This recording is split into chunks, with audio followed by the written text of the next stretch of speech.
घटना आहे गोविंदची. गोविंद अवकाळे घरातील मोठा मुलगा. परभणी जिल्ह्यातील ताडकळस पोलीस ठाण्याच्या हद्दीतील पिंपरी देशमुख या शांत आणि सर्वसामान्य गावात आपल्या कुटुंबासह राहत होता. वडील माधव अवकाळे. कुटुंबात 2 मुलं होती. मोठ्या मुलाचं नाव गोविंद आणि धाकट्याचं नाव व्यंकटेश. घरची परिस्थिती सर्वसामान्य. शेती हाच उदरनिर्वाहाचा मुख्य आधार. गावात सर्व काही सुरळीत सुरू असल्याचं बाहेरून दिसत होतं. मात्र या घराच्या 4 भिंतीआड काहीतरी असं घडत होतं ज्याची कल्पना गावातील अनेकांनाही नव्हती.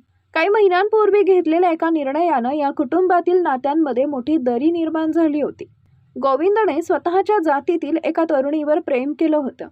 दोघांनी एकमेकांसोबत आयुष्य घालवण्याचा निर्णय घेतला. त्यांनी तीर्थक्षेत्र आळंदी इथं जाऊन प्रेमविवाह केला. विवाहानंतर दोघेही पुण्यात राहू लागले. साधारण 2 ते 2.5 महिन्यांपासून त्यांचा संसार सुरू होता. दोघांनी नव्या आयुष्याची सुरुवात केली होती. मात्र या लग्नामुळे घरातील वातावरण पूर्णपणे बदलले होते. प्रेमविवाह झाल्याचा राग कुटुंबातील काही सदस्यांच्या मनातून जात नव्हता. बाहेरून शांतता दिसत असली तरी आतून नाराजी कायम होती. गोविंद आणि त्याच्या पत्नीनं नव्या आयुष्याला सुरुवात केली. त्यांना वाटलं होतं की काही दिवसांनी घरच्यांचा राग शांत होईल आणि सर्व काही पूर्ववत होईल. पण तसं घडलं नाही. प्रेमविवाहामुळे निर्माण झालेला वाद दिवसेंदिवस अधिक गंभीर होत गेला. घरातील मतभेद मिटण्याऐवजी वाढत गेले. या सगळ्या घडामोडींमध्ये गोविंदला पुढे काय होणार याची कदाचित कल्पनाही नव्हती. दरम्यान गोविंदला पुन्हा गावाकडे बोलवण्यात आल्याची माहिती समोर आली. त्यानं कुटुंबाच्या बोलवण्यावर विश्वास ठेवला. आपल्या घरच्यांसोबत पुन्हा संवाद होईल, मतभेद मिटतील अशी अपेक्षा त्याच्या मनात असावी. गावात परतल्यानंतर सर्व काही सुरळीत होईल अशी आशा त्यानं धरली असावी. पण पुढे जे घडलं त्याने संपूर्ण परभणी जिल्हाच हादरून गेला. घटनेच्या दिवशी गोविंद शेतात झोपला होता. वातावरण शांत होतं. आजूबाजूला कुणालाही मोठा अनर्थ घडणार असल्याची चाहूल नव्हती. पण याच शांततेच्या क्षणात एक भयावह घटना घडली. पोलिसांनी नोंदवलेल्या माहितीनुसार त्याच्यावर अचानक धारदार शस्त्रानं हल्ला करण्यात आला. डोक्यावर, डोळ्यावर आणि मनगटावर गंभीर वार करण्यात आले. हा हल्ला इतका भीषण होता की गोविंदचा घटनास्थळीच मृत्यू झाला. ही घटना उघड होताच परिसरात एकच खळबळ उडाली. गावातील नागरिकांना सुरुवातीला नेमकं काय घडलं हे समजत नव्हतं. अनेक प्रकारच्या चर्चा सुरू झाल्या. इतक्या मोठ्या घटनेमागे कोण असू शकतो याबाबत तर्कवितर्क वेगवेगळे लावले जात होते. मात्र पोलिसांनी कोणत्याही अफवांवर विश्वास न ठेवता तातडीनं तपास सुरू केला.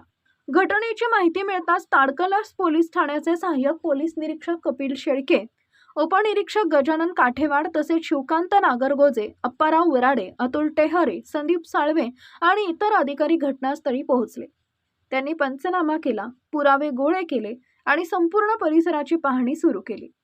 तपासाच्या प्रत्येक टप्प्यावर बारकाईनं माहिती गोळा करण्यात आली.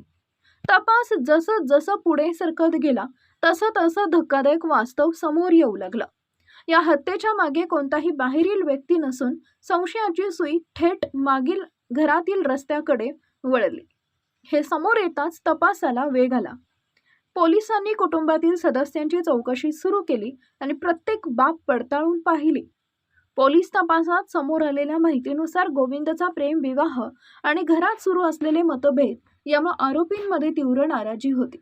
या कारणातूनच हल्ला झाल्याचा संशय व्यक्त करण्यात आला. तपासादरम्यान पोलिसांनी पुरावे, घटनास्थळावरील माहिती आणि चौकशीच्या आधारे पुढील कारवाई केली. यानंतर पोलिसांनी माधव अवकाळे आणि व्यंकटेश अवकाळे या दोघांना ताब्यात घेतले. चौकशी दरम्यान मिळालेल्या माहितीच्या आधारे त्यांना अटक करण्यात आली. या प्रकरणात अप्पाराव वराडे यांनी दिलेल्या तक्रारीवरून गुन्हा दाखल करण्यात आला. पुढील तपास पोलिसांकडून सुरू करण्यात आला. या घटनेमुळे पिंपरी देशमुख गावात मोठी खळबळ उडाली. एका बापावर स्वतःच्या मुलाच्या हत्येचा आरोप झाल्यानं अनेकांना धक्का बसला. गावात दिवसभर या घटनेची चर्चा सुरू होती. प्रेमविवाहानंतरही अशी वेळ येईल याची कुणालाही कल्पना नव्हती. ही घटना जुनी असली तरी आजही याबाबत चर्चा होतीये. तुम्हाला याविषयी काय वाटतं? तुमची प्रतिक्रिया आम्हाला जरूर कळवा. चॅनलवर नवीन असाल तर सबस्क्राईब जरूर करा.